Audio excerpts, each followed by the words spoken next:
Bismillahirrahmanirrahim. Assalamualaikum warahmatullahi wabarakatuh. Alhamdulillah, salatu wassalamu ala Rasulillah wa ala alihi wa sahbihi wa wala. Hadirin hadirat yang dirahmati oleh Allah Subhanahu wa taala. Kita lanjutkan pengajian kita tentang sirah nabawiyah. Pada pertemuan sebelumnya telah kita bahas tentang terjadinya Bai'atul Aqabah yang kedua, yang kemudian utusan kaum Ansar pulang ke kota Madinah, kemudian mereka pun berdakwah sebelum hijrahnya Nabi sallallahu alaihi wasallam. Maka orang-orang pun banyak yang masuk Islam. Keluarga mereka masuk Islam, kerabat mereka masuk Islam, ya, pembesar-pembesar mereka masuk Islam, dan hampir seluruhnya masuk Islam kecuali segelintir kecil yang belum masuk Islam. Di antara para pembesar-pembesar kaum Ansar yang belum masuk Islam adalah Amr bin al-Jamuh radhiyallahu taala anhu. Ya, dia masuk Islam juga, tetapi kisah Islamnya agak aneh disebutkan oleh para ulama, ya. Amr bin al-Jamuh memiliki seorang anak yang bernama Mu'adz bin Amr, dan Mu'adz bin Amr bin al-Jamuh termasuk yang ikut serta dalam Bai'atul Aqabah. Dan Amr radhiyallahu anhu dahulunya memiliki sebuah patung yang terbuat dari kayu disebut dengan Manat. Dan ini kebiasaan orang-orang jahiliyah dahulu, mereka membuat patung mereka, ada yang dari kayu, ada yang dari batu, ya. Tatkala anaknya masuk Islam, kemudian orang-orang di sekelilingnya juga, para pemuda juga masuk Islam, di antaranya Mu'adz bin Jabal dan anak-anak muda yang lainnya, maka mereka mengganggu Amr bin al-Jamuh radhiyallahu anhu. Tatkala di malam hari, anak-anak muda tersebut pun masuk rumah Amr bin Jamuh, lantas mengambil berhalanya, kemudian dibawa pergi dari rumahnya, kemudian dilemparkan di tempat, di sebuah lubang tempat kotorannya yang dibuang oleh Banu Salimah. Situ ada kotoran, ada macam-macam, ya. Dalam kondisi patungnya terbalik di atas kepalanya. Jika tiba pagi hari, maka Amr bingung, dia cari Tuhannya, ya. Dia bilang, celaka, siapa yang telah berbuat kezaliman terhadap Tuhanku? Maka dia pun di pagi hari dia cari Tuhannya, dan dia dapati Tuhannya sedang tersungkur di dalam sebuah lubang yang penuh dengan kotoran. Maka dia ambil Tuhannya tersebut, berhalanya tersebut, lantas dia cuci, dia bersihkan, dia kasih minyak wangi. Setelah itu dia berkata kepada berhala tersebut, "Ama wallahi law a'lamu man fa'ala bika hada la ukhziyannahu." Demi Allah, kalau saya tahu siapa yang bikin begini sama engkau wahai Tuhanku, aku akan hinakan dia. Kemudian tatkala di sore hari dan di malam hari dia pun tidur, maka anak-anak muda itu datang lagi, termasuk anaknya, ya, Mu'adz bin Amr dan teman-temannya.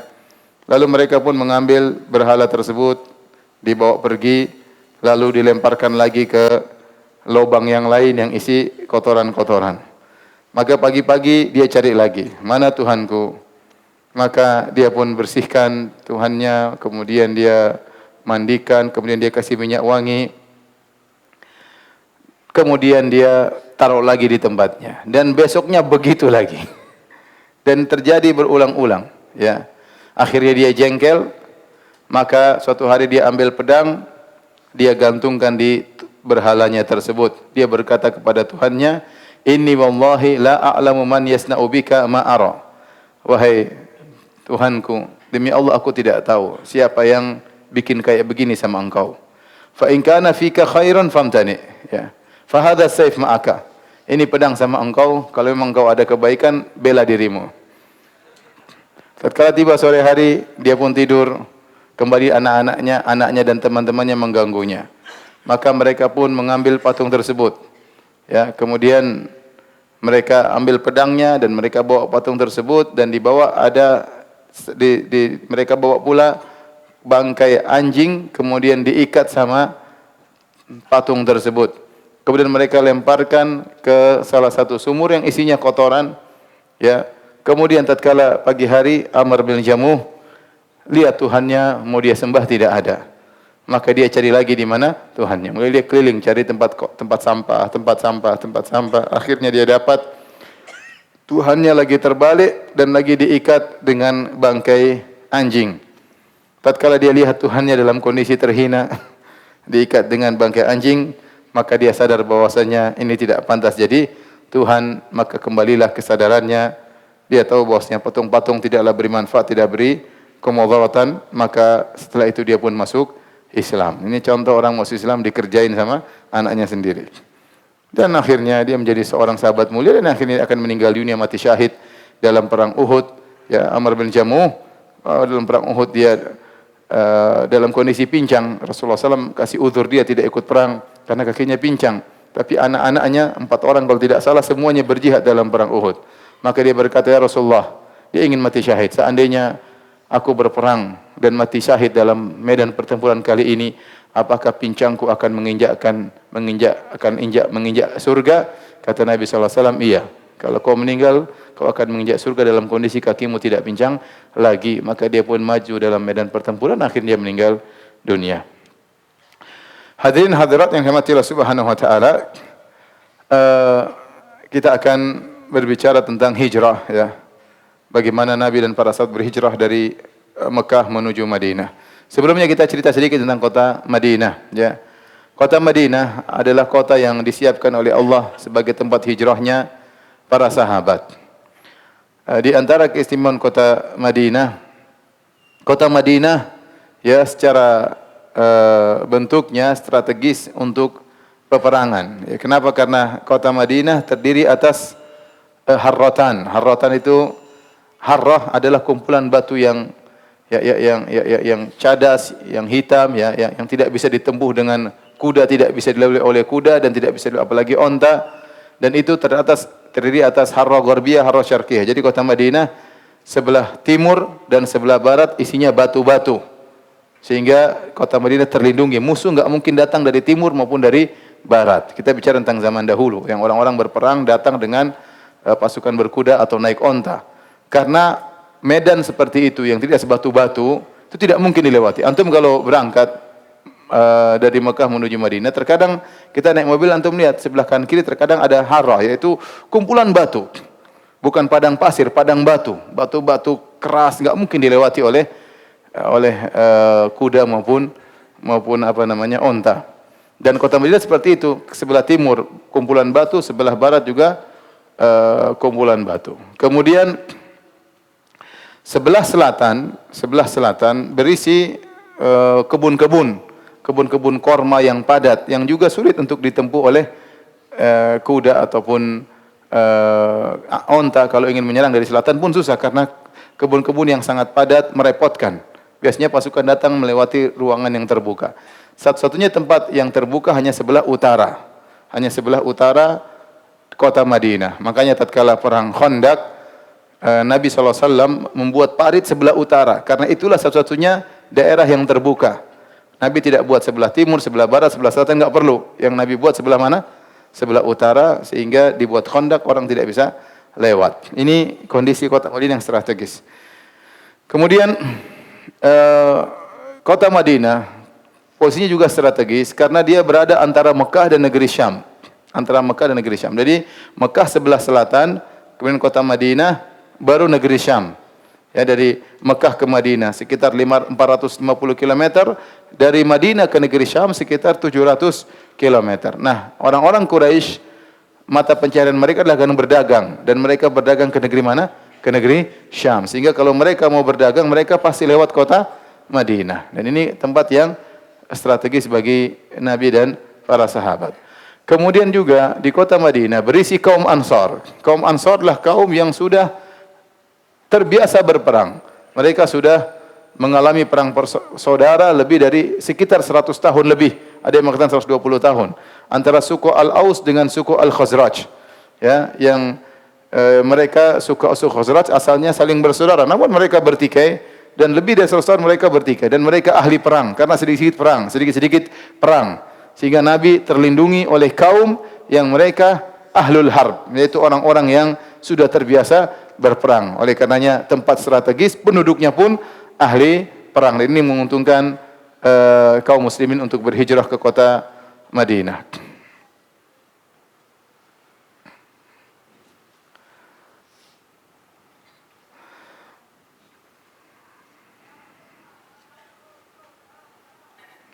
Baik hadirin dan hadirat yang hati Allah Subhanahu wa taala.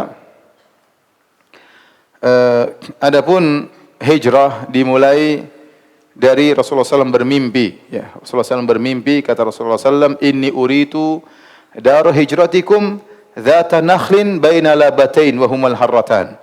Aku diperlihatkan tentang tempat kalian berhijrah, yaitu suatu tempat yang isinya banyak kormanya, banyak kebun korma, dan di antara dua kumpulan batu harrah yang tadi kita sebutkan, kumpulan padang batu. Ya. Kemudian Rasulullah SAW diam beberapa hari. Setelah itu Rasulullah SAW keluar menemui para sahabatnya dalam kondisi bergembira. Beliau berkata, Qad ukhbirtu bidari hijratikum wa hiya Yathrib. Tadinya dikabarkan, diperlihatkan oleh Nabi hanya sekedar bentuk negeri tersebut, karena Nabi tidak pernah ke kota Madinah. Ya, Nabi tidak pernah Nabi pernah dulu waktu masih kecil ya, tapi Nabi tidak begitu hafal karena tempat yang seperti itu banyak, yang ada kebun-kebun korma begitu banyak ya. Tapi Nabi tidak jelas begitu melihat kondisi seperti itu, dia tidak menyangka kalau itu kota Madinah. Sampai akhirnya Rasulullah SAW diperlihatkan kedua kali, ternyata adalah Yathrib. Yathrib adalah Madinah. Faman aradal khuruj falyakhruj ilaiha. Kata Nabi, barang siapa yang ingin berhijrah, maka berhijrahlah. Dalam hadis yang lain, hadis riwayat Bukhari dan Muslim, kata Nabi SAW, Ru'aitu fil manami ani uhajiru min Makkah ila ardi biha nakhlun.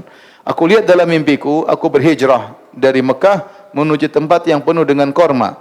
Fadhahaba wahli ila annaha al-yamamah au hajar. Aku menyangka tempat tersebutlah Yamamah atau Hajar yang juga penuh dengan kebun korma. Karena di Jazirah banyak tempat-tempat yang penuh dengan korma. Yamamah, ada Hajar, ada Khaybar, penuh dengan korma. Ya. Fa idza hiyal Madinatu Yathrib. Ternyata kota tersebut kota Madinah atau Yathrib. Kemudian Nabi SAW juga bersabda dalam hadisnya, Umirtu bi qaryatin ta'kulul qura. Aku diperintahkan untuk berhijrah ke suatu negeri yang akan memakan negeri-negeri yang lainnya. Ini isyarat bahwasanya kota Madinah akan menjadi ibu kota yang akan menundukkan banyak kota, ya. Maka Nabi mengatakan, aku diperintahkan untuk berhijrah ke suatu negeri yang akan memakan kota-kota yang lainnya. Yaquluna Yathrib, mereka berkata kota Yathrib, wahiyal Madinah. Kota tersebut adalah Madinah. Tanfin nasa kama yanfil kir khabathal hadid. Kota Madinah akan mengusir orang-orang yang buruk sebagaimana alat pandai besi akan menghilangkan karat dari besinya. Maka para sahabat tatkala mendengar kabar untuk berhijrah ke kota Madinah, tadinya mereka berhijrah ke negeri Habasyah. Negeri Habasyah susah. Habasyah negeri yang jauh, kemudian harus naik kapal. Negeri Ethiopia, kemudian mereka bukan orang Arab, ya, tempatnya juga tidak cocok bagi mereka, lebih miskin dari kota Mekah, ya, kurang pas. Ya, tetapi di Madinah mereka lebih senang karena Madinah masih Jazirah Arab, masih orang-orang Arab, kemudian perkebunan subur. Maka berangkatlah para sahabat, mulailah mereka berhijrah. Ya, mereka keluar diam-diam, ada yang berjalan, ada yang naik kendaraan, yang bisa berhijrah, berhijrah. Adapun Nabi SAW, beliau tidak berhijrah. Beliau menunggu perintah dari Allah Subhanahu wa taala, bahkan beliau termasuk orang-orang yang paling terakhir berhijrah menuju kota Madinah. Rasulullah SAW ingin seluruh para sahabat berhijrah, lihat mereka aman sudah berpindah, baru Nabi belakangan berhijrah. Adapun orang-orang yang pertama kali berhijrah, di antaranya adalah Musa bin Umair radhiyallahu anhu, Ibnu Ummi Maktum. Kemudian mereka berhijrah, sebagaimana kita sebutkan, mereka berhijrah sebelum Nabi jauh, dan mereka mengajarkan Al-Quran kepada kaum Ansar. Kemudian Ammar bin Yasir berhijrah, kemudian Bilal, kemudian Sa'ad, kemudian Umar bin Khattab radhiyallahu anhu datang dalam rombongan 20 orang. Namun ternyata tatkala para sahabat berhijrah, tidak semudah yang dibayangkan. Mereka menghadapi berbagai macam ujian dan cobaan. Orang-orang Quraisy tidak ingin mereka berhijrah. Padahal sebenarnya biarin aja para sahabat kaum muslimin berhijrah sehingga kota Mekah kosong dari orang-orang Islam. Bukankah ini yang mereka inginkan? Tidak ada lagi yang berdakwah, tidak ada lagi yang mencela Tuhan-Tuhan mereka, tidak ada lagi yang melarang mereka untuk menyembah berhala. Harusnya mereka senang tatkala orang-orang Islam keluar dari kota Mekah. Namun kenyataannya, ternyata orang-orang Quraisy tidak senang. Mereka tidak senang kaum muslimin berhijrah. Banyak sebab. Di antaranya pertama, mereka tahu kaum muslimin berhijrah ke mana? Ke kota Madinah, yang di situ ada orang-orang yang ahli perang. Mereka ke sana berarti menyusun kekuatan, suatu saat akan kembali lagi, dan ini adalah potensi malapetaka di kemudian hari. Mereka sadar akan hal tersebut. Mereka sadar juga kalau kota Madinah sampai dikuasai oleh kaum muslimin akan mengganggu perdagangan mereka. Repot. Sementara mereka akan berdagang menuju negeri Syam pasti lewat kota Madinah. Dan mereka tidak ingin ada bermarkas kaum muslimin di kota yang merupakan jalur perdagangan mereka. Kemudian di antara sebab mereka tidak suka orang-orang Islam berhijrah karena mereka malu didengar oleh orang-orang lain ternyata orang-orang Quraisy mengusir kerabat-kerabat mereka dari rumah-rumah mereka, dan ini mereka ingin menjaga reputasi mereka, menjaga citra mereka, sehingga mereka tidak ingin berita ini tersebar di Jazirah Arab, karena itu aib bagi mereka. Bagaimana mereka mengusir, menyiksa saudara-saudara mereka sampai harus keluar dari negeri mereka. Oleh karenanya, karena sebab-sebab ini di antaranya mereka berusaha untuk mencegah kaum muslimin yang ingin berhijrah dari Mekah menuju kota Madinah. Oleh karenanya, para sahabat mengalami banyak cobaan. Di antaranya yang dialami oleh Ummu Salamah radhiyallahu taala anha yang bernama Hind bintu Abi Umayyah bin Al-Mughirah radhiyallahu taala anha. Ummu Salamah namanya Hind bintu Abi Umayyah ibn Al-Mughirah Al-Makhzumiyah. Bapaknya Abu Umayyah bin Al-Mughirah. Al-Mughirah ini punya anak banyak. Al-Mughirah di antaranya Al-Walid ibn Al-Mughirah. Di antaranya Hisham ibn Al-Mughirah. Di antaranya Abu Umayyah ibn Al-Mughirah. Hisham ibn Al-Mughirah punya anak namanya Abu Jahal. Walid ibn Al-Mughirah punya anak namanya Khalid ibn Al-Walid. Kemudian Abu Rabi'ah ibn Al-Mughirah punya anak namanya Ayyash bin Abi Rabi'ah. Kemudian Abu Umayyah ibn Al-Mughirah punya anak namanya Ummu Salamah, Hind binti Abu Umayyah ibn Al-Mughirah. Sudah hafal belum ya? Al-Mughirah ini punya anak, kalau tidak salah 5. Di antaranya Hisham. Hisham ini bapaknya Abu Jahal. Makanya Abu Jahal bin Hisham ibn Al-Mughirah. Di antaranya Al-Walid. Al-Walid ini bapaknya Khalid bin Walid. Makanya namanya Khalid ibn Al-Walid ibn Al-Mughirah. Di antaranya Abu Rabi'ah, bapaknya Ayyash bin Abi Rabi'ah ibn Al-Mughirah. Di antaranya Abu Umayyah ibn Al-Mughirah, itu bapaknya Ummu Salamah. Semuanya dari Bani Makhzum. Sudah kita sampaikan berulang-ulang, Bani Makhzum adalah kabilah Quraisy yang bersaing dengan kabilah Bani Hashim. Semuanya sama-sama Quraisy. Tetapi Bani Makhzum memiliki tokoh-tokoh hebat di Mekah, sebagaimana Bani Hashim juga memiliki tokoh-tokoh hebat di Mekah, seperti Abu Talib, seperti Al-Abbas bin Abdul Muttalib, seperti Abu Lahab. Ini tokoh-tokoh Bani Hashim. Bani Makhzum juga ada Abu Jahal, ada Walid bin Mughirah, ada tokoh-tokoh hebat. Nah, di antara cucunya Al-Mughirah, Al-Makhzumi adalah Ummu Salamah. Ummu Salamah yang namanya Hind bintu Abi Umayyah bin Al-Mughirah. Suaminya namanya Abdullah bin Abdul Asad. Dan Abu Salamah namanya Abdullah bin Abdul Asad. Abu Salamah ini adalah sepupunya Nabi SAW. Karena Abu Salamah ibunya namanya Barrah bintu Abdul Muttalib. Barrah bintu Abdul Muttalib. Jadi Barrah itu saudarinya bapaknya Nabi Abdullah. Abdullah bin Abdul Muttalib, Abu Talib bin Abdul Muttalib, Abu Lahab bin Abdul Muttalib. Di antaranya Barrah bintu Abdul Muttalib. Jadi Nabi SAW dengan Abu Salamah sepupuan. Apalagi ternyata Abu Salamah saudara susuan juga bagi Nabi. Selain sepupunya, saudara susuan. Karena Nabi disusui oleh Thuwaibah, budaknya Abu Lahab, dan setelah itu Thuwaibah menyusui Abu Salamah radhiyallahu anhu, sehingga Nabi dan Abu Salamah sepupuan sekaligus saudara susuan. Paham tidak? Baik. Enggak paham enggak masalah. Lanjut. Ummu Salamah adalah wanita yang pertama kali berhijrah ke kota Madinah. Dalam hadis disebutkan dari Mujahid, Ummu Salamah awwalu dha'inatin qadimatil Madinah muhajiratan. Dia adalah wanita yang pertama kali datang kota Madinah dalam kondisi berhijrah. Adapun ujian yang dialami oleh Ummu Salamah, maka disebutkan oleh Ibnu Ishaq dalam sirahnya dengan sanad yang hasan.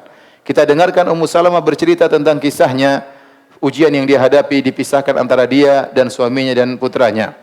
Ummu Salamah berkata, "Lamma ajma Abu Salamah al-khuruj ila al-Madinah, rahala li ba'irahu, thumma hamalani alaihi." Tatkala Abu Salamah sudah bertekad untuk berhijrah, maka dia pun mendatangkan onta, kemudian dia naikkan aku di atas ontaku.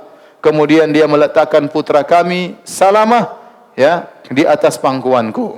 Thumma kharaja bi yaqudu bi ba'irahu. Kemudian dia pun keluar dari kota Mekah sambil menuntun ontaku.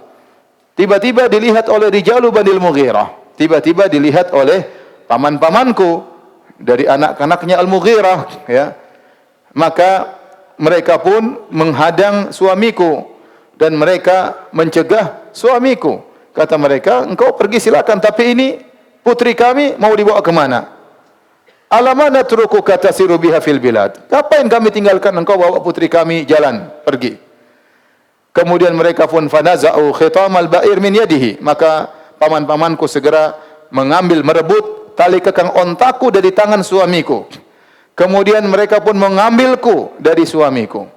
Tatkala itu ternyata Banu Abdul Asad, saudara-saudaranya Abu Salamah melihat mereka. Ya, Abu Salamah namanya Abdullah bin Abdul Asad. Dia punya saudara-saudara, lihat saudara mereka Abu Salamah digitukan. Ini semuanya dari Bani Makhzum, sama-sama dari Bani Makhzum. Saudara-saudaranya Abu Salamah, saudara-saudaranya Ummu Salamah, sama-sama dari Bani Makhzum, sama-sama musyrik. Tetapi karena fanatik, ya, dilihat putrinya digituin, saudaranya digituin, maka mereka pun emosi. Kemudian mereka berkata, "La natruku ibnana indaha id naza'tumuha min sahibina."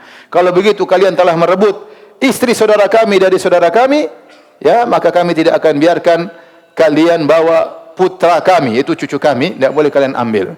Maka Salamah pun diambil oleh mereka, dipaksa diambil dari Ummu Salamah. Tatkala Salamah diambil oleh mereka, ternyata paman-paman Ummu Salamah juga narik. Salamah anaknya ditarik, tangannya satu sini, tangannya satu sini. Kata Ummu Salamah, "Fatajadzabu ibni Salamah bainahum." Mereka pun tarik-tarikan Salamah di antara kami, hatta khala'u yadahu. Sampai akhirnya mereka tangannya lepas dari Salamah ya. Sampai saking kerasnya tangannya lepas. Wa antalaqa bihi Banu Abdul Asad, kemudian anakku diambil oleh saudara-saudara Abu Salamah. Adapun aku ditahan oleh paman-pamanku. Dan suamiku Abu Salamah terus melanjutkan perjalanan menuju kota Madinah. Kata Ummu Salamah, "Fa furriqa baini wa baina zauji wa baina ibni." Maka aku pun dipisahkan dari suamiku dan dari putraku. Apa yang terjadi? Fa kuntu akhruju kulla qadatin fa ajlisu bil abtah fama azalu abki hatta umsi. Maka tiap hari pagi aku keluar, aku menuju Abtah, suatu tempat yang terbuka, lalu aku menangis di situ sampai sore hari. Sanatin au qariban minha, hampir setahun, ya, atau 1 tahun atau hampir setahun aku demikian kegiatanku. Namun mereka tidak mengasihiku. Mereka tidak peduli dengan Ummu Salamah. Tiap hari menangis, dipisahkan dari suaminya, dipisahkan dari anaknya, tapi paman-pamanku tidak peduli. Ummu Salamah menangis tiap hari, mereka tidak peduli. Hatta marra bi rajulun min bani ammi, sampai akhirnya ada salah seorang dari sepupuku lewat. Kemudian dia melihat kondisiku, maka dia pun kasihan kepadaku. Maka dia berkata kepada paman-pamanku, "Ala tuharrijuna min hadhil miskinah? Farraqtum baina wa baina zawji wa baina waladiha." Kenapa kalian tidak kasih jalan keluar bagi wanita yang miskin ini? Kalian telah pisahkan antara dia dengan suaminya, antara dia dengan anaknya. Maka akhirnya paman-pamannya berkata, "Ilhaqi bi zawjiki in syi'ti." Kalau kau mau, susulah suamimu. Coba dari kemarin-kemarin. Sudah setahun baru apa? Susulah suamimu. Qalat wa radda Banu Abdul Asad ilayya inda dzalika ibni. Tatkala saudara-saudara suamiku mengetahui aku akan menyusul suamiku Abu Salamah, maka mereka pun mengembalikan putraku Salamah kepadaku. Fartahaltu ba'iri, maka aku pun siapkan ontaku, aku pasang pelananya. Thumma akhadtu bi ibni, maka aku pun mengambil putraku Salamah, fa wada'tuhu fi hijri, aku letakkan di pangkuanku, masih kecil. Thumma kharajtu uridu zawji bil Madinah, aku keluar ingin menuju suamiku yang ada di kota Madinah. Sudah setahun tidak bertemu. Ya, menyedihkan setahun ya, tidak tahu kabar suaminya bagaimana, kabar anaknya bagaimana, belum ada WhatsApp ya, belum ada SMS, belum ada telepon ya. Antum enggak tahu bagaimana berpisah dengan istri ya. Ya. Menyedihkan ya. Saya dulu waktu masih kuliah ya, kuliah 9 bulan, ketemu istri 3 bulan ya.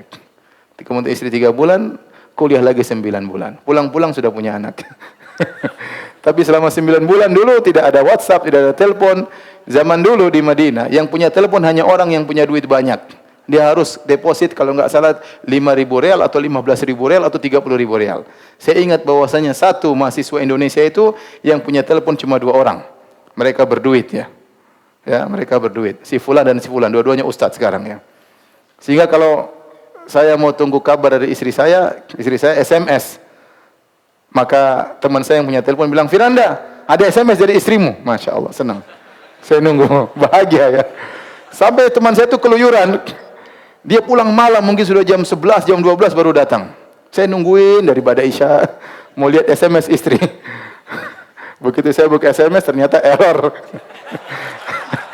Jadi berpisah dari istri itu sangat tidak enak. Kalau ada suami yang suka berpisah dari istri, suami berbahaya. Taib. Akhirnya sudah setahun Ummu Salamah terpisah dari suaminya, maka dia pun dengan semangat berangkat menuju suaminya.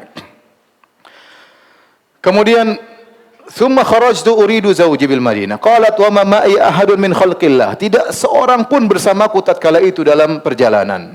Fakultu, aku berkata, ataballagu biman laqitu hatta aqduma ala zawji. Aku akan, kalau ketemu siapa saja, aku akan berjalan bersamanya. Ya, menemaniku sampai di Madinah. Susah, perjalanan 450 kilo, perempuan sendirian.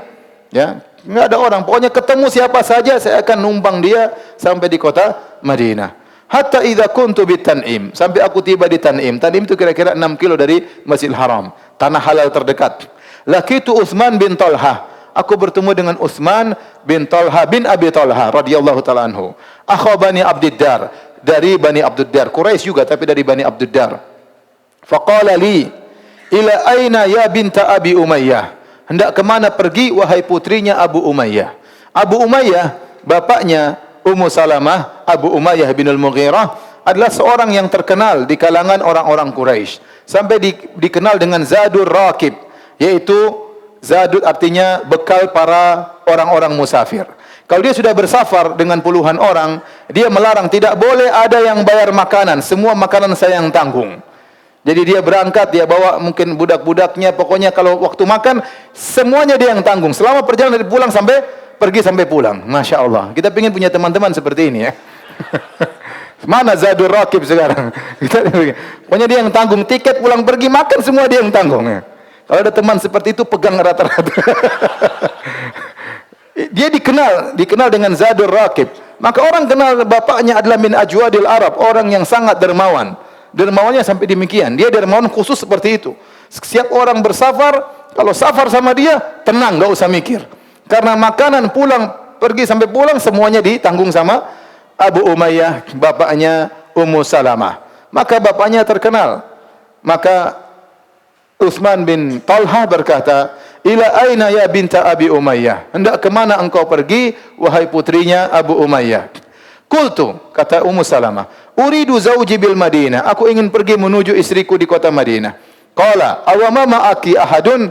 Adakah orang yang menemani engkau menuju kota Madinah? Qalat, "La, tidak ada yang menemaniku." Wallah, demi Allah tidak ada yang menemaniku. Illallah wa ibni hadza, yang menemaniku cuma Allah dan putraku Salamah ini. Qala, "Wallahi ma laki min matrak." Kata Utsman bin Talha, demi Allah kau tidak akan saya tinggalkan. Fa akhadha, ketemu langsung, tidak ada persiapan, ketemu di tengah jalan, langsung dia pingin tolong, bayangkan. Fa akhadha khitam al-ba'ir, maka dia langsung memegang tali kekang unta tersebut. Fantalaka ma'i yahwi bi, maka dia pun jalan bersamaku menuju ke mana? Kota Madinah. Wallahi ma sahibtu rajulan minal arabi qat ara annahu kana akrama minhu. Demi Allah aku tidak pernah ditemani seorang Arab sama sekali yang lebih mulia daripada Utsman bin Talha ini. Kana idza balagal manzila ana khabi, thumma istakhara anni hatta idza nazaltu istakhara bi ba'iri fa hatta anhu ay rahla, thumma qayyadahu fi syajarah, thumma tanaha anni ila syajaratin fattaja'a tahtaha. Adapun kalau kami ingin nginap sebentar atau singgah, maka dia pun menurunkan onta, kemudian dia menjauh. Dia pergi jauh. Setelah dia pergi jauh, maka aku pun turun, aku pun pergi ke tempat yang jauh.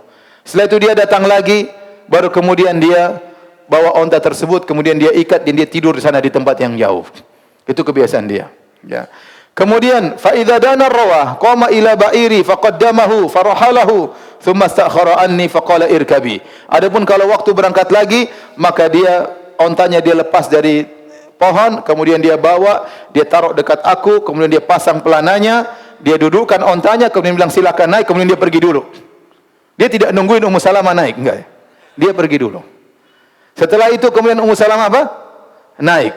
Setelah dia naik baru dia datang, setelah Ummu Salamah naik baru datang, baru kemudian dia tuntun lagi Ummu Salamah. Inilah yang menakjubkan Ummu Salamah.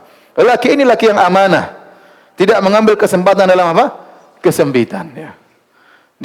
Dia perhatian sama wanita ini. Ini istri orang, maka dia hormati ya wanita ini. Inilah seorang putri dari Abu Umayyah, seorang yang terkenal dengan kedermawanannya. Maka Utsman bin Talha mensikapi Ummu Salamah dengan penuh penghormatan, ya. Padahal beda agama. Utsman bin Talha masih musyrik tatkala itu. Sementara Ummu Salamah seorang wanita muslimah yang terbuang di kota Mekah, tapi kemanusiaannya, sifat Arabnya muncul dan dia pun menghormati Ummu Salamah. Dia tidak kemudian jalan-jalan sama Ummu Salamah ngobrol-ngobrol, ya. Gimana sudah berapa lama? Enggak, ngobrol di jalan aja. Jangan aja. Ya, dia tidak ini tahu ini istrinya orang. Istrinya orang. Dan dia menjaga pandangannya. Bayangkan dia tidak melihat Ummu Salamah naik. Tidak, dia tunggu naik, dia pergi jauh. Sudah naik, datang baru datang, kemudian dia pergi. Ya, maka seorang bertakwa kepada Allah, fitnah wanita di zaman sekarang luar biasa. Kalau ngobrol sama istri orang hati-hati, ya. Ingat ini istri orang, istri teman Anda, istri saudara Anda. Maka jangan sampai kemudian ngobrol sama istri orang tanpa dihadiri oleh suaminya. Kalau ada suaminya enggak ada masalah. Tapi kalau enggak ada suaminya, ketawa ke TV, ngobrol sampai setengah jam, 1 jam, ada apa ngobrol sama istri orang? Ngobrol sama istri sendiri 5 menit sudah capek. Sama istri orang setengah jam apa? Kuat. Ya, hati-hati. Ini enggak benar, ya. Enggak benar. Orang sudah terfitnah. Ya, sebagian orang teleponan sama istri orang lain, ya. Sama istri orang lain setengah jam sampai 1 jam, ngapain? Ada apa? Ya. Kenapa ente betah setengah jam? Enggak, ini lagi bicara masalah agama. Bicara masalah agama sampai setengah jam sama istri orang. Sudah bicara sama saya aja, Mas. Ngapain sama istri orang bicara agama? Oleh karena seorang berhati-hati, fitnah wanita bisa menimpa siapa saja. Dan fitnah wanita tidak pandang bulu. Tidak pandang bulu apakah orang berjenggot atau tidak berjenggot. Bukan berarti jenggot Anda panjang berarti Anda selamat dari fitnah wanita. Enggak, fitnah wanita bahaya. Maka seorang menjaga diri, menghalangi segala perkara yang bisa memfitnahnya. Maka jangan terlalu banyak kontak sama wanita-wanita yang tidak halal bagi Anda. Taib. Kemudian mereka berjalan terus 450 kilo sampai di kota Madinah. Falam yazal yasna'u dzalika bi hatta aqdamadil Madinah. Dan demikian dia memperlakukan aku sampai tiba di kota Madinah. Falamma nadhara ila qaryati Amr bin Auf. Tatkala dia melihat kampungnya Amr bin Auf di Quba, daerah Quba, dia berkata, "Zawjuki fi hadhil qaryah." Suamimu Abu Salamah di kampung ini. Dan Abu Salamah singgah di situ. Fadkhiliha ala barakatillah. Silakan masuk di kampung tersebut dengan keberkahan dari Allah. Tsumman sarafa raji'an ila Makkah. Kemudian dia pulang. Sudah selesai. Dia pulang. Subhanallah. Tanpa ngomong apa-apa, tanpa bilang jangan lupa ya sama saya ya, enggak. Nomor telepon saya. Enggak, langsung pulang, subhanallah. Dan wallahu alam bisawab, kebaikan hatinya ini, wallahu alam bisawab, kebaikan hati Utsman bin Abi Talha inilah yang akhirnya membuat dia masuk Islam di kemudian hari. Meskipun dia masuk Islam nanti setelah perjanjian Hudaybiyah. Itu dia masuk Islam sekitar 6 tahun atau 7 tahun setelah kejadian ini, baru dia masuk Islam radhiyallahu anhu. Kemudian di antara yang berhijrah juga di awal-awal hijrah adalah Amir bin Rabi'ah wa zawjihi radhiyallahu anha, yaitu Laila bintu Abi Hathamah. Dan ini sudah kita ceritakan pada kisah sebelumnya tatkala mereka hendak berhijrah, yaitu Amir bin Rabi'ah dengan istrinya Laila bintu Abi Hathamah. Tatkala mereka hendak berhijrah, kemudian Umar datang, Umar bertanya, "Hendak ke mana wahai Laila binti Abi Hathamah, Ummu Abdullah, hendak ke mana?" Kemudian kata istri yakni Amir bin Rabi'ah, kami akan pergi mencari solusi. Kalian telah menyiksa kami, kalian telah mengintimidasi kami, kalian telah mengganggu kami. Kami akan pergi ke bumi Allah yang lain sampai kami temukan solusi. Tatkala itu Umar bin Khattab berkata, sahibakumullah, semoga Allah menemani perjalanan kalian. Waktu itu Umar masih apa? Masih musyrik. Akhirnya suaminya datang, kemudian istrinya cerita, wahai suamiku, tadi kalau kau lihat Umar, bagaimana kelembutannya, ya, bagaimana baiknya dia. Suaminya berkata, atau mi'ti fi islami Umar, apa kau ingin Umar masuk Islam? Kata dia, iya wahai suamiku. Kata suaminya, tidak akan masuk Islam Umar sampai keledai bapaknya masuk Islam, ya. Ini sudah kita ceritakan. Inilah Amir bin Rabi'ah dan istrinya Laila bintu Abi Hathamah. Kemudian hijrahnya Banu Jahshin. Banu Jahshin mereka memiliki rumah di kota Mekah. Di situ ada Abdullah bin Jahshin, ada saudaranya Abu Ahmad Abad bin Jahshin.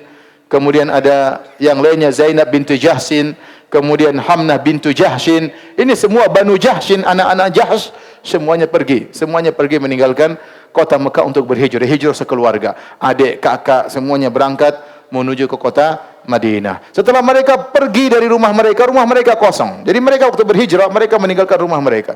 Mereka meninggalkan harta mereka. Mereka meninggalkan perdagangan mereka. Ya, rumah mereka mungkin sejak mereka kecil di situ harus mereka tinggalkan. Kalau mereka tinggalkan rumah dalam kondisi kosong. Tatkala rumah mereka dalam kondisi kosong, maka Abu Jahal, Al-Abbas bin Abdul Muttalib, kemudian Utbah bin Rabi'ah, ini tokoh-tokoh kaum musyrikin.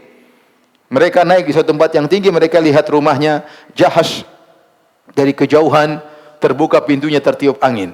Tidak ada orangnya, tidak ada isinya. Maka Utbah berkata, asbahat daru Bani Jahshin khala'an min ahliha. Jadilah rumah Banu Jahshin kosong, tidak ada penghuninya. Ya. Kemudian Abu Jahal berkata kepada Abbas, Al-Abbas bin Abdul Muttalib, pamannya Nabi dan dia masih musyrik, hadza min amali ibni akhika hadza, farraqa jama'atana wa shattata amrana wa qata'a bainana. Ini gara-gara ponakanmu wahai Abbas. Ini kerjaan ponakanmu. Lihat, dia telah memisahkan jamaah kita. Ya, memporak-porandakan jamaah kita, merusak urusan kita gara-gara ponakanmu. Padahal gara-gara dia. Abu Jahal yang bikin masalah di kota Mekah, yang menyiksa. Kalau enggak ada yang menyiksa, ngapain mereka pindah? Ya, ngapain mereka berhijrah? Mereka berhijrah karena disiksa oleh Abu Jahal CS. Ya. Oleh karenanya Abu Jahal ini melemparkan kesalahan kepada Rasulullah sallallahu alaihi wasallam. Kemudian di antara yang berhijrah adalah Umar bin Khattab dan Ayyash bin Abi Rabi'ah. Umar bin Khattab radhiyallahu anhu berhijrah, ya, bersama dua temannya, yaitu Hisham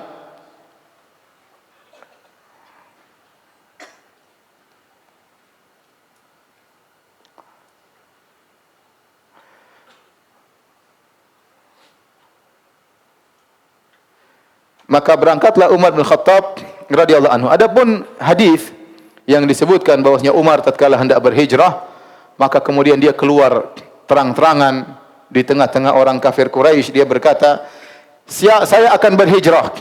Siapa yang mau ibunya nangis karena dia mati? Siapa yang ingin istrinya jadi janda? Siapa yang ingin anaknya jadi anak yatim? Silakan hadang saya. Itu hadisnya dhaif, ya.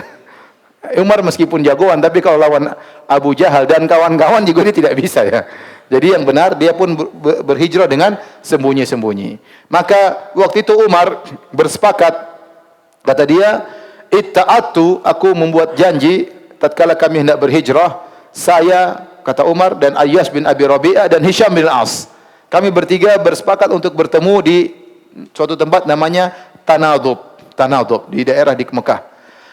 Kami berkata, ayyuna lam yusbih indaha faqad hubisa falyamdi sahibahu. Barang siapa di pagi hari tidak datang, maka tinggalkan, jangan tunggu. Yang dua segera jalan. Maka benar, tatkala di pagi hari kami sudah ketemuan di Tanadub, ternyata cuma saya dan Ayyash bin Abi Rabi'ah.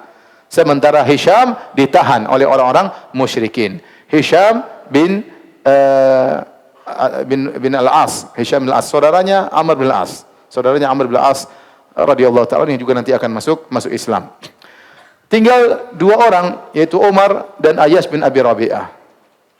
Kemudian tatkala mereka hendak pergi, kemudian mereka sudah berjalan dan mereka selamat sampai di kota Madinah. Setelah mereka berjalan sampai kota Madinah, ternyata Ayyash bin Abi Rabi'ah disusul oleh Abu Jahal. Abu Jahal namanya Amr bin Hisham ibn al-Mughirah. Ayyash namanya Ayyash bin Abi Rabi'ah ibn al-Mughirah. Saya ulangi, Abu Jahal namanya siapa? Amr bin Hisham ibn al-Mughirah. Kalau Ayyash, Ayyash bin Abi Rabi'ah ibn al-Mughirah. Berarti bapaknya Ayyash dengan bapaknya Abu Jahal saudaraan. Ya. Jadi mereka sepupuan. Ternyata juga ibu mereka, ibunya Abu Jahal sama ibunya Ayyash sama satu ibu. Entah bagaimana ceritanya, apakah diceraikan oleh kakaknya dinikahi oleh adiknya atau kakaknya meninggal dinikahi oleh adiknya. Intinya mereka ini sepupuan dan sekaligus mereka satu ibu. Satu ibu lain bapak, ya. Sama-sama ibunya sama, bapaknya satunya Abu Rabi'ah, satunya bapaknya namanya Hisham. Maka akhirnya Abu Jahal dan saudaranya Al-Harith bin Hisham bin Al-Mughirah dan Abu Jahal bin Hisham bin Al-Mughirah, mereka berdua menyusul Ayyash dan mereka satu ibu seluruhnya, lain bapak. Ya. Maka Abu Jahal ketemu dengan Ayyash. Abu Jahal nyusul sampai ke Madinah. Maka Abu Jahal berkata, "Wahai Ayyash, inna ummaka nadharat an la yamassa ra'saha mishtun hatta tara." Sungguhnya ibu kita, ibumu dan ibu kita sama. Dia telah bernazar tidak akan menyisir rambutnya sampai melihat engkau. Subhanallah, enggak mau sisiran sampai lihat kamu balik ke Mekah. Wala tastadhilla an syamsin hatta tarak, dan dia sekarang sedang berjemur di bawah matahari dan dia tidak akan meninggalkan menjemur diri tersebut sampai melihat engkau. Farraqalaha, akhirnya Ayyash kasihan ingat siapa? Ibunya. Maka Umar mengingatkan, Umar hadir waktu Abu Jahal sedang merayu Ayyash. Kata Umar, "Ya Ayyash, innahu wallahi ma yuridukal qaum illa liyuftinuka an dinik fahdharhum." Wahai Ayyash, hati-hati, mereka berdua ini tidaklah menginginkan darimu kecuali agar memfitnahmu, agar kau meninggalkan Islam dan kembali kepada kesyirikan. Kemudian Umar berkata, "Fa wallahi law adha ummakal qamal lam tashatat wa laqad ishtadda 'alaiha harru Makkah lastadhallat." Kata Umar, "Wahai Ayyash, seandainya ibumu ada kutunya, dia pasti sisiran. Jangan khawatir." Seandainya ibumu kepanasan, dia pasti masuk ke rumahnya. Santai aja, enggak usah dengar, ya. Tapi Ayyash bersikeras. Silakan azan dulu. Baik, hadirin kita lanjutkan. Ayyash tatkala diceritakan ibunya seperti itu, maka dia pun kasihan sama ibunya dan dia pun husnudzon kepada Abu Jahal. Dan ini husnudzon yang tidak pada tempatnya. Tidak boleh husnudzon sama iblis, ya. Ini lebih parah daripada iblis Abu Jahal, ya. Maka dia pun berkata kepada Umar, "Abarra qasama ummi wa li hunaka malun fa akhudhuhu."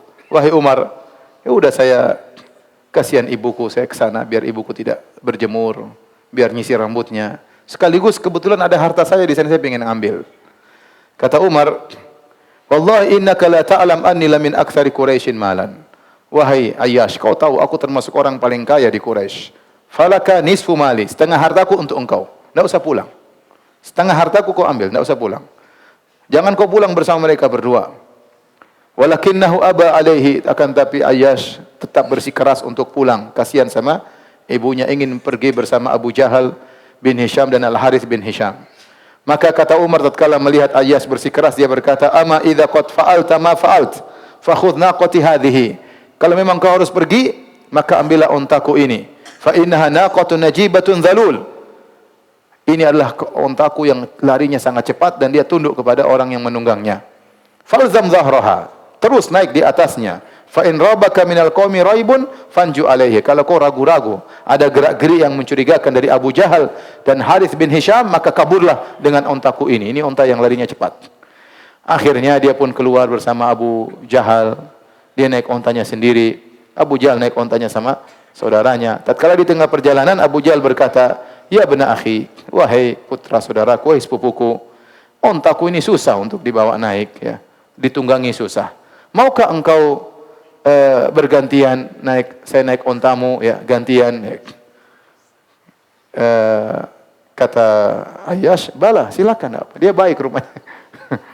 Akhirnya dia pun taruh ontanya, dia turun. Begitu dia turun, langsung ditangkap oleh Abu Jahal dan saudaranya, kemudian diikat, kemudian masuk dalam kota Mekah sambil menghinakan Ayyash bin Abi Rabi'ah. Inilah kerjaan Abu Jahal. Taib, Nabi SAW waktu tahu Ayyash bin Abi Rabi'ah diikat oleh Abu Jahal, kemudian tidak boleh berhijrah, maka Nabi SAW dalam solatnya berdoa, ya, karena dia lama baru kemudian menyusul Nabi. Setelah itu baru Nabi setelah berhijrah, dia masih ditahan di kota Mekah, tidak bisa berhijrah. Belakangan setelah lama Nabi di kota Madinah, Nabi berdoa setelah mengucapkan Sami Allahu liman hamidah, ya, di solat subuh. Kemudian Nabi berdoa dalam kunutnya, Nabi berkata, Allahumma anjil Walid bin al-Walid wa Salama bin Hisham wa Ayyash bin Abi Rabi'ah wal mustata'afina minal mu'minin. Ya Allah, selamatkan Al-Walid bin Walid. Yaitu Walid bin Walid, saudaranya Khalid bin Walid. Walid bin Walid sudah masuk Islam, Khalid belum. Wa Salama bin Hisham, sama saudaranya Abu Jahal. Salama bin Hisham, selamatkanlah mereka. Wa Ayyash bin Abi Rabi'ah, tertahan.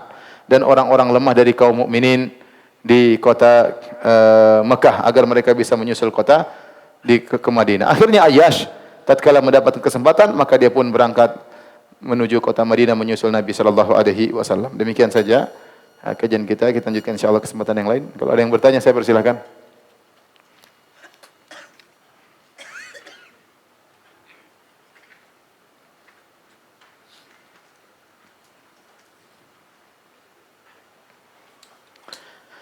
Apa nama kitab yang sedang Ustaz bahas? Apakah ada yang mensyarah? Ini kitab yang saya baca tadi, judulnya Lu'lu'ul Maknun fi Siratin Nabiyil Ma'mun, karangan Al-Azimi, ya.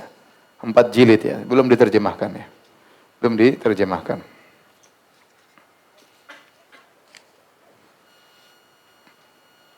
Mohon doanya Ustaz, anak ada niatan untuk menikah tahun depan. Masih lama tahun depan. Semoga Allah Ta'ala permudah jalannya dan bisa cepat terkumpul biayanya. Amin. Amin ya Rabbal Alamin. Kasihan ya.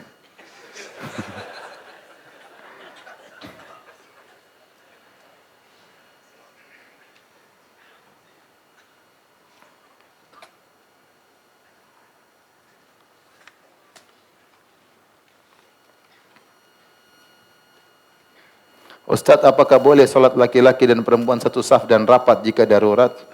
Jangan satu saf, ya. Kalau bisa terpisah. Jangan berdempetan. Pisah. Laki-laki dan perempuan harus apa? Pisah. Kalau darurat tidak ada tempat seperti sebagian di mall tempatnya sempit, ya. Akhirnya terkadang laki-laki sebelah kanan, perempuan sebelah kiri, ya. Tapi jangan rapat, jangan apa? Berdempetan, ya. Kalau darurat mau diapain lagi? Ya. Hukum asalnya laki di depan, perempuan di belakang. Tapi dalam kondisi darurat mudah-mudahan tidak mengapa, tapi asalnya tidak demikian, ya.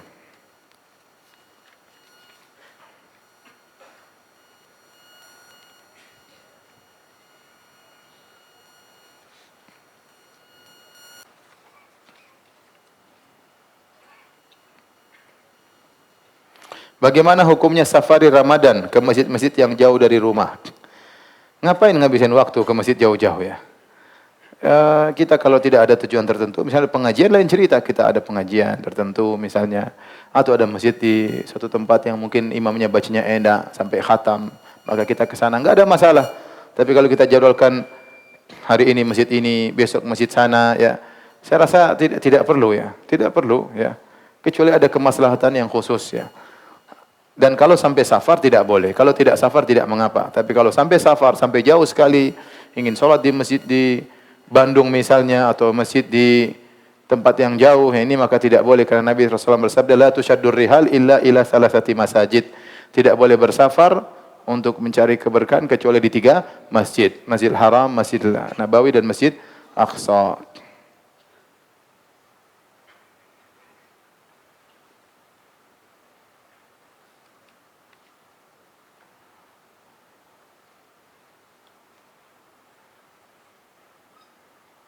Istri saya keguguran ketika usia kandungan 12 minggu. Dari pemeriksaan dokter memang terlihat janin tidak berkembang. Apa hukum darah yang keluar setelah guguran sama dengan nifas? Kalau belum terbentuk dan belum 120 hari, belum 4 bulan, maka tidak dikatakan nifas, ya. Tapi darah penyakit, bukan darah haid tapi darah apa? Penyakit. Tidak apa salat, ya. Apa salat. Beda kalau sudah misalnya 120 hari kelihatan bentuk, ya. Ya, ini mungkin lain cerita. Tapi kalau sebelum 120 hari berarti belum ada ruhnya dan apalagi belum berbentuk.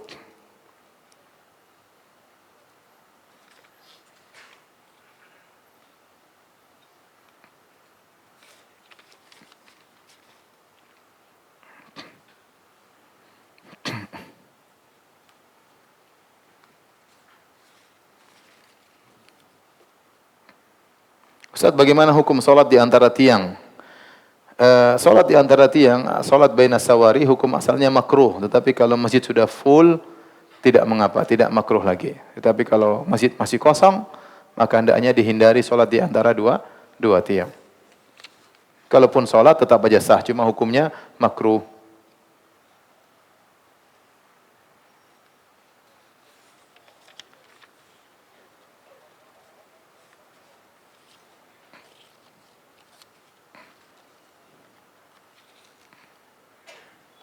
Ustaz, bagaimana cara menyikapi istri yang suka ngambek dan gampang tersinggung? Berilah kami nasihat agar kami rumah tangga tetap harmonis. Sabar ya. Jadi istri suka ngambek. Mungkin antum jarang ajak jalan-jalan. Mungkin jarang belikan emas ya. Bicara baik-baik sama istri. Ngapain ngambek-ngambek? Abi ini sudah di kantor stres. Ngelihat kamu juga stres. Abi ingin hilang stres ini dengan melihatmu, bukan nambah stres ya. Tapi perempuan itu diambil hatinya ya. Kita harus tahu salah-salah apa yang dia sukai, tahu apa yang dia tidak sukai ya. Sebagaimana seorang suami berusaha mengenali apa yang disukai oleh istri dan tidak disukai, istri juga hendaknya mengenali apa yang disukai suami dan tidak disukai oleh suami. Itu mengurangi ngambek-ngambek seperti itu ya. Berdoa sama Allah biar istri tidak ngambekan ya.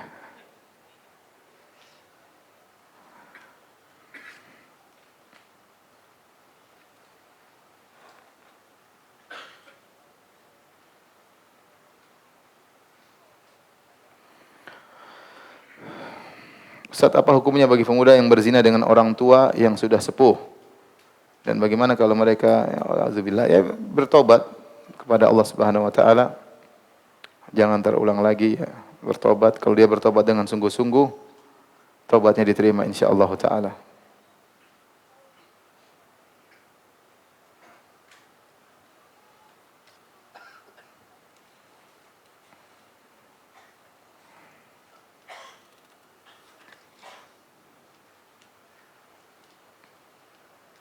Saya ingin bertanya, apakah Ibnu Taimiyah berpendapat bahwa Allah adalah seorang pemuda berambut ikal berada di surga? Ini bohong ya.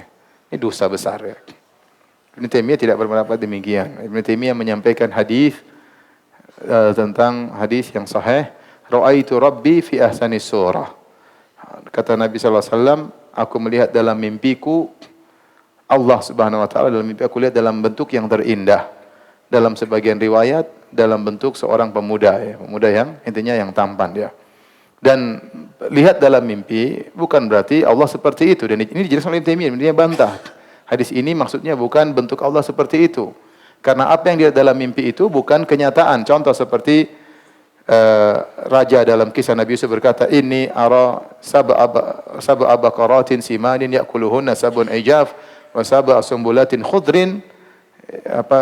Kata dia, aku melihat 7 sapi yang gemuk, wa ukhra yabisat, aku melihat 7 sapi yang gemuk dimakan oleh 7 sapi yang kurus, dan aku melihat ada bulir yang hijau dan ada bulir yang kering. Apa maksudnya? Bukan berarti kenyataannya ada sapi hijau dimakan sapi gemuk dimakan sapi kurus, tapi ini ibarat dari bahwasanya akan ada musim panen selama 7 tahun, kemudian datang musim kemarau selama 7 tahun. Jadi sapi kurus ibarat dari musim kemarau, sapi hijau ibarat dari apa? Ibarat dari musim panen. Tatkala Nabi berkata dalam hadisnya, ra'aitu fil manami rabbi fi ahsani surah. Aku melihat dalam mimpiku Tuhanku Allah dalam bentuk yang terindah. Dalam sebagian riwayat dalam bentuk seorang pemuda. Bukan berarti Allah seperti tidak, tetapi Rasulullah melihat keindahan ya. Dan yang dilihat bukan berarti kenyataannya seperti ini. Ini dijelaskan oleh Ibnu Taimiyah. Justru Ibnu Taimiyah menjelaskan tidak demikian. Ini malah ada orang berdusta mengatakan Ibnu Taimiyah mengatakan Allah bentuknya seperti apa? Pemuda. Kalau Ibnu Taimiyah begitu, kafirlah Ibnu Taimiyah ya. Orang terkadang bohong, tidak tahu malu. Ini akan diminta pertanggungjawaban pada hari kiamat kala. Ibnu Taimiyah rahimahullah seorang yang sangat alim, dipuji oleh para ulama ya. Dan lihat buku tebal menjelaskan tentang pujian terhadap Ibnu Taimiyah. Ibnu Hajar Al-Asqalani mengatakan Ibnu Taimiyah seperti matahari, tidak perlu dijelaskan. Cukup muridnya Ibnu Qayyim sudah menunjukkan hebatnya gurunya Ibnu Taimiyah. Ibnu Taimiyah berjihad melawan Tatar. Ente apa yang bisa ente lakukan? Ya, Ibnu Taimiyah menulis buku begitu banyak. Ibnu Taimiyah menjelaskan akidah yang benar. Banyak kemudian Ibnu Taimiyah diakui oleh musuh maupun kawan semuanya mengakui kehebatan Ibnu Taimiyah. Kalau dia punya salah manusia biasa. Tetapi kalau kemudian menuduh dia seperti ini kebohongan luar biasa. Orang tidak tahu malu. Ya. Nuduh Ibnu Taimiyah mengatakan alam adalah qadim seperti pendapat falasifah untuk mengkafirkan Ibnu Taimiyah. Dusta juga. Jadi memang banyak orang kalau enggak suka ya, kemudian mencela dengan kedustaan. Oleh karenanya Al-Aini penulis kitab Umdatul Qari dari mazhab Hanafi mengatakan yang mencela Ibnu Taimiyah adalah si goblok bin si jahil bin si bahlul ya, intinya begitulah.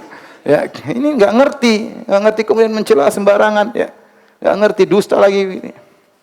Tapi demikian saja kajian kita.